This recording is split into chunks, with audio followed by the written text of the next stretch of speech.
कि चैत्र नवरात्रि कब से शुरू हो रही है, किस तारीख को है और रामनवमी कब मनाई जाएगी।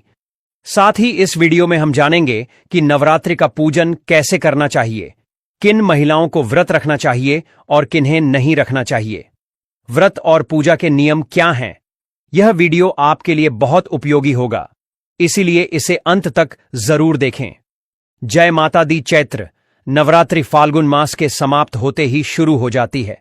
होलिका दहन के बाद चैत्र मास का आरंभ होता है और इसी के साथ हिंदू नववर्ष भी शुरू होता है। हिंदू पंचांग के अनुसार चैत्र नवरात्रि बहुत महत्वपूर्ण होती है, क्योंकि इसी समय देवी दुर्गा के 9 रूपों की पूजा की जाती है। घट स्थापना, कल स्थापना किस दिन और किस शुभ मुहूर्त में करनी चाहिए, अखंड ज्योत जलाने का सही तरीका क्या है, पूजा विधि और मंत्र कौन कौन से हैं, इन सभी महत्वपूर्ण विषयों पर इस वीडियो में जानकारी दी जाएगी। नवरात्रि में माता रानी की आराधना करने से सभी दुख और संकट समाप्त हो जाते हैं। कुछ लोग पूरे 9 दिन व्रत रखते हैं, जबकि कुछ पहले और आखिरी दिन उपवास रखते हैं। हर किसी की अपनी मान्यताएं होती हैं और हर उपासना का अपना महत्व होता है। बहुत से लोग जानते होंगे कि एक साल में 4 नवरात्रि होती हैं, 2 गुप्त नवरात्रि और 2 सार्वजनिक रूप से मनाई जाने वाली नवरात्रि चैत्र और शारदीय नवरात्रि को विशेष रूप से मनाया जाता है, जबकि गुप्त नवरात्रि साधकों के लिए अधिक महत्वपूर्ण होती है। अगर आपको यह वीडियो पसंद आए और उपयोगी लगे तो लाइक जरूर करें। आपका एक लाइक हमारे लिए बहुत महत्वपूर्ण है। हम आपको जो भी जानकारी दे हैं वह शास्त्रों और पंचांग पर आधारित होती है। दोस्तों, आप जानते हैं कि नवरात्रि साल में 4 बार आती है। इनमें से 2 गुप्त नवरात्रि होती हैं और 2 प्रमुख नवरात्रि जिन्हें बड़े हर्षोल्लास से मनाया जाता है। चैत्र नवरात्रि नया संवत हिंदू नववर्ष शुरू होने के साथ आती है और बहुत शुभ मानी जाती है। अश्विन नवरात्रि, जिसे शारदीय नवरात्रि भी कहा जाता है, दशहरे से पहले आती है और इसे बहुत धूमधाम से मनाया जाता है। माघ नवरात्रि और आषाढ़ नवरात्रि गुप्त नवरात्रि होती हैं, जिनका विशेष महत्व साधकों के लिए होता है। चैत्र नवरात्रि का विशेष महत्व है क्योंकि यह नए संवत के आरंभ के साथ आती है और इस दिन ग्रहों की स्थिति से पूरे वर्ष की संभावनाओं का आकलन किया जाता है। ज्योतिष शास्त्र के अनुसार इसी समय यह निर्धारित होता है कि इस वर्ष का राजा और मंत्री कौन होगा, ग्रहों की स्थिति कैसी रहेगी और आने वाला समय लाभकारी होगा या नहीं। लेकिन यह सिर्फ बातें नहीं हैं, बल्कि पुराणों और ज्योतिषीय गणनाओं में इन बातों का उल्लेख किया गया है। नवरात्रि के पहले दिन कलश स्थापना, अखंड ज्योत जलाना और खेतड़ी बोना, जवारे उगाना बहुत महत्वपूर्ण होता है। कलश स्थापना के लिए मिट्टी का पात्र या तांबे पीतल का घड़ा लें। खेतड़ी बोने के लिए चिकनी मिट्टी या उपजाऊ मिट्टी लें, जिसमें जौ आसानी से उग सके। जौ जवारे के लिए 1 मुट्ठी बीज पर्याप्त होंगे। अधिकतम 100 ग्राम तक ले सकते हैं। मां दुर्गा की पूजा के लिए मूर्ति या तस्वीर रखें।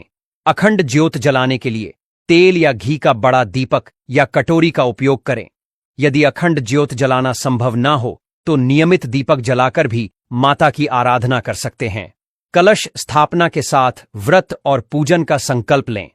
इसके बाद मां दुर्गा की आराधना करें और पूरे नवरात्रि मां के 9 रूपों की पूजा विधि का पालन करें। अखंड ज्योत जलाने के लिए यदि आप 9 दिनों तक दीप जलाना चाहते हैं तो इसके लिए कम से कम 1 किलो घी या तेल की आवश्यकता होगी। इसे पहले से लेकर रख लें। कलश स्थापना के लिए एक मिट्टी का या धातु का कलश लें। यदि आपके पास पहले से कोई तांबे या पीतल का कलश उपलब्ध है तो उसे भी उपयोग में ला सकते हैं। कलश पर रखने के लिए नारियल की आवश्यकता होगी। यदि आपके क्षेत्र में पानी वाला नारियल मिलता है तो उसे ले, लेकिन यदि वह उपलब्ध नहीं है तो सूखा नारियल भी इस्तेमाल किया जा सकता है। कलश को सजाने के लिए एक लाल वस्त्र या चुन्नी ले। कलश के अंदर हल्दी की गांठ, चांदी का सिक्का यदि उपलब्ध हो, सामान्य सिक्का, अक्षत चावल सुपारी और थोड़ी सी दूर्वा डालें। यह सभी सामग्री शुभ मानी जाती हैं और माता लक्ष्मी की कृपा बनाए रखने के लिए उपयोगी होती हैं। कलश स्थापना के लिए लकड़ी की एक चौकी ले। चौकी पर बिछाने के लिए पीले या लाल रंग का वस्त्र रखें। माता के श्रृंगार के लिए सुहाग सामग्री जैसे चूड़ियां, लिपस्टिक, बिंदी, कुमकुम और रोली जरूर रखें। पूजा सामग्री में रोली मौली, इलायची, धूप, दीप और भोग के लिए मिठाई या फल रखें। यदि संभव हो तो ड्राई फ्रूट भी ले सकते हैं। अखंड ज्योत जलाने के लिए दीपक बाती और पर्याप्त तेल या घी पहले से तैयार रखें। पूजा के लिए बैठने से पहले एक तांबे या पीतल का लौटा लें। उसमें पहले गंगा जल डालें और फिर शुद्ध जल से भर लें।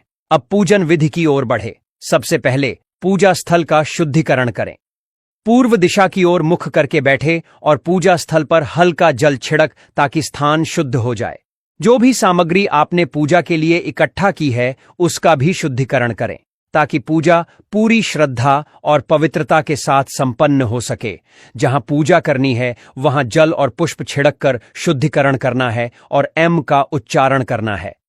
इस प्रकार आप पूजा स्थल को पवित्र कर लेंगे। जब स्थान और सामग्री शुद्ध हो जाए तो माता की चौकी लगाइए। चौकी पर सफेद या पीला वस्त्र बिछाए। यदि चौकी उपलब्ध नहीं है तो जिस स्थान पर पूजा करने वाले हैं वहां उचित व्यवस्था करें।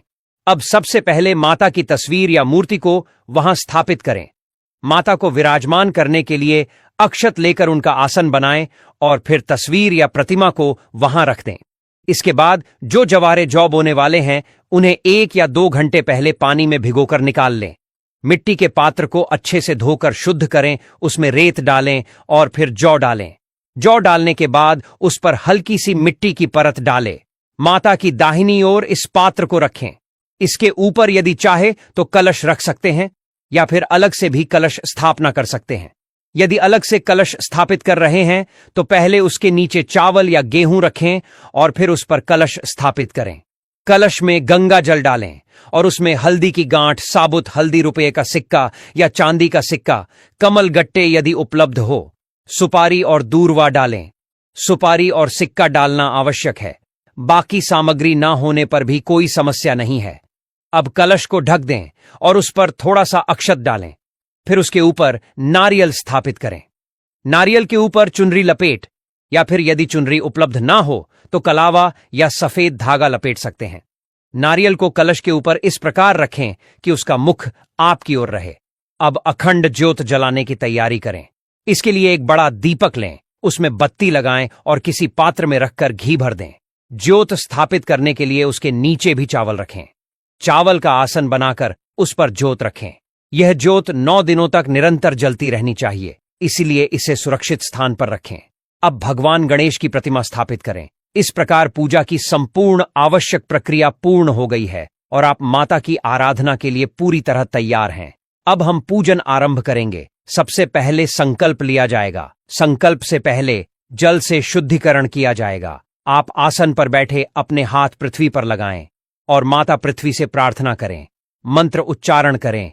ओम पृथ्वी दयादता लोक देवी विष्णुनाथ तथा महादेवी पवित्रम गुरु आसनम। यदि आप विवाहित हैं और संभव हो तो पति पत्नी साथ में पूजा करें। अब जल से आचमन करें।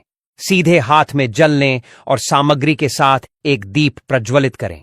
यदि संभव हो तो अखंड ज्योति जलाएं।